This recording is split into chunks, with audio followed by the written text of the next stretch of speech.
Hello YouTubers, my name is Attila Mate from Blue Sky Photography, and today I would like to talk to you about focusing techniques and in special about manual focusing in the DSLR world or with a mirrorless camera.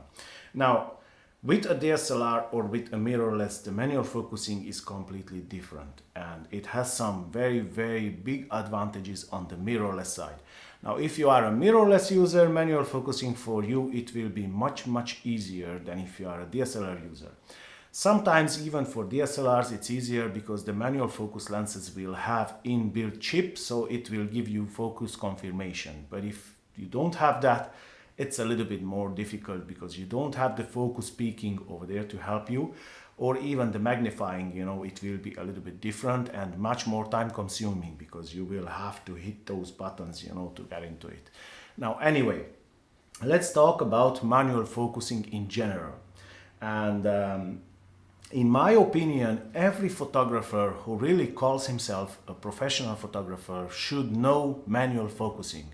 And he or she, whoever it will be, girl or boy or whatever, they should know how to focus manually and they should be able to focus manually. Now, why it is good to focus manually? I'm sorry, I'm chimping down on my phone here because I made some notes and I would not like to forget something. So why it is good to know how to focus manually? First of all, it is cheaper. Well, if you buy manual lenses, it will be much more easier on your pocket than if you buy autofocus lenses. That's normal. You can buy a lot of vintage lenses, old lenses, manual focus, especially even newer lenses. The manual focus lenses like the Samyang lenses or Voigtlander lenses, they are really cheaper than the autofocus lenses. And that is really good.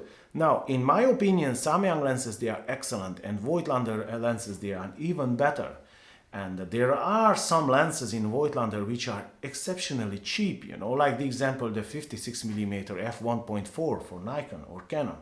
Now that lens is an excellent portrait lens, especially for a crop sensor camera. And it's €400 new. That's a really good price. Now, the second thing is, why is good manual focusing, is that it will make you slow down. Now, again, this is my experience and I tell you it is true. When I'm using autofocusing, I'm tempting to run, and I don't slow down. When I use manual focusing, that will slow you down. You have to slow down, you have to think. You have to think before you hit the shutter and you have to focus carefully, and that will slow down. And it is good, I tell you. If you try, you will see that I'm right. Now, the third thing is that sometimes manual focusing, it is necessary. And you can't really beat that. The example in macro photography. Now, macro photography, 90% of the time you are manual focusing. You can't really do you can, obviously you can, but then you will not achieve what you want. If you want to achieve what you want, you have to use manual focusing. And that's a fact, After that, wildlife. When the example, I remember I was shooting a deer. And the deer was in between the bushes, and the bushes were between me and the deer. And I could see very clearly the deer, but there were some branches in the front of the deer. And anytime I wanted to autofocus, the autofocus will hit the branches, not the deer behind it. Because the autofocus system will choose the first contrast, which is closer to the camera. Now in this situation, you have to focus manually.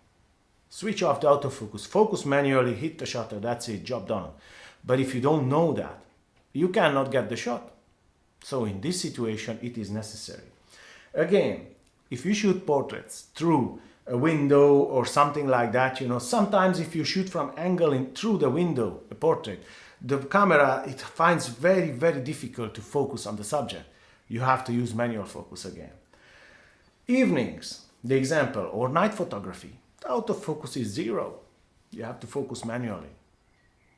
So these are the things when you are actually forced to focus manually. That's why I say that when you are a pro photographer, you should know manual focusing. Or even if you want to become a pro photographer, you have to learn manual focusing. Don't forget that it is really important. Now, let's see some tips. How to focus manually and what to do to get the best results, in manual focusing. Now, first of all, and this is very important, to use always manual lenses if you want to focus manually. Focus by wire sucks. I tell you, that's not good at all. I did try with many lenses which are focused by wire. I don't like it. I actually hate it. Maybe because I am an old school guy, maybe because I learned photography with manual lenses and I know how it is to focus manually on manual lenses. Maybe that's why, but focus by wire is not as good and it's rubbish in my opinion. I don't like it. Well, that's my opinion. If you like it, it's up to you. So be happy, do it, that's it. But my opinion is that it's rubbish. It's not good. So buy manual focus lenses. Buy cheaper lenses, you know, older lenses, Nikon lenses, Canon lenses, whatever you find, adapt it to your mirrorless and go on. Now, learn the second tip is, learn the focus throw on the lens. Now, some lenses, they will have longer focus throw. Some lenses will have shorter, you know, from the point where the lens starts and the hard hit when you get the lens on the other side to the infinite. So from the closest focus point to the furthest to the infinite, you know. And you have to learn that how it works. You have to learn, you have to exercise a lot with the lens. Now, manual focus lenses, that's why it's much easier to focus with manual focus lenses, because their focus throw is much more consistent, is much better. The focus by wire is only electronics computer. It's jumpy, it's not like that, you know. So that's the second. The third one, exercise with slow moving subjects. Now, when I was learning manual focusing, what I did, I put my wife to walk towards me or further from me with slow movement, with slow steps, you know, like if somebody's walking very slow. And I was looking at my camera and I saw, okay, if she's departing from me, if she's going that direction, I will have to turn actually the focus ring that direction. If she's coming towards me, I will have to turn different direction. And I was trying to hit the shutter and to get how many from 10 shots, how many ones I got in focus. That's how do you learn. And it is really important to learn that, I tell you, and exercise a lot. And you will see it's fun. Now, the fourth thing is, what I think it's important is to be patient and to make sure that you nail it. Now, sometimes with manual focusing, if you are in a hurry, it will be only halfway in focus. It won't be, that's not good. And I am a image quality freak, you know. I like my images always tech sharp and always 100% the best possible image, you know. And it is really important to be patient and to learn and to exercise to nail it, to nail the manual focusing. Now, like I said, if you try to exercise and if you try it, you will see that you will enjoy it. Now, I hope that this video was helpful to you guys. I hope that these tips will help somebody out there. If you want to add something to this video, feel free and leave a comment down below.